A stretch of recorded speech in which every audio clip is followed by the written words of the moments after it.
Hi, in this video we're going to show you how to create message groups inside of the Genius Posts browser extension.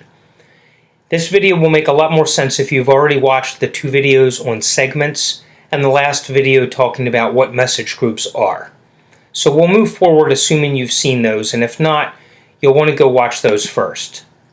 So click the extension, click the 9 dots at the top right. Let me just show you this to refresh your memory. We've already created 4 different message segments. And this is so that we can randomize what's being shown to the people. I'll go into edit. Remember, in the introductory thanks, we have some different sentences to start off the paragraph.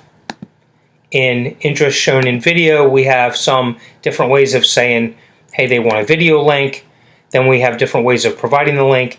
And we have different ways of saying, great, let me know, talk to you later, that kind of thing. And remember, the outro, again, I keep reinforcing this, but it's very important.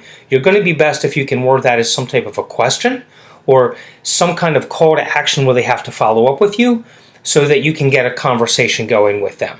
You're always going to be better off with that. So you've got your segments. Now we go into groups. And what we'll do first is you have to add a group, and then we'll give it a title. So I'll just call this the Groups Test for Training. I'll probably never use this again. And then what we do is we build this set here.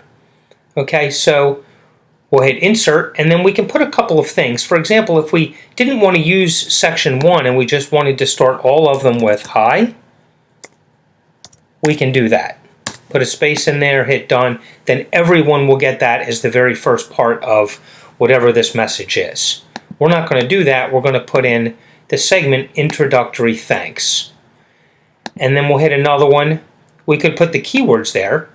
Okay, these are the keywords that are in the post. You'll see those in another video. I'm not going to do that. We're going to put another message segment. We're going to go to the next one, interest shown in video. Then we're going to insert the one that says link to the video, and then we're finally going to do the message segment outro. So what happens is they're first going to get a choice from the introductory thanks. And remember, that has a space at the end, so the next one will look like a natural flow. It won't run up against it.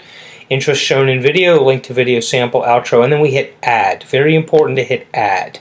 See, that's in there. Now we could build another message set within this group. And if we have different message sets within this group, then it randomly chooses one of the groups, which is already randomized inside of it.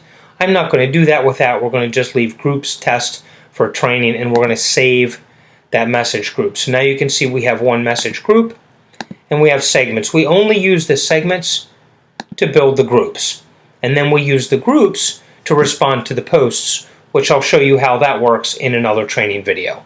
As always, if you have any questions, please let us know. We want to make sure you get the most use out of the software and that it does for you exactly what you would like it to do. So if you have any issues, if there's anything you don't understand, if you need help with something, or if you just have some ideas you'd like to share with us or get some feedback from us, please reach out. We'll be happy to help you in any way we can.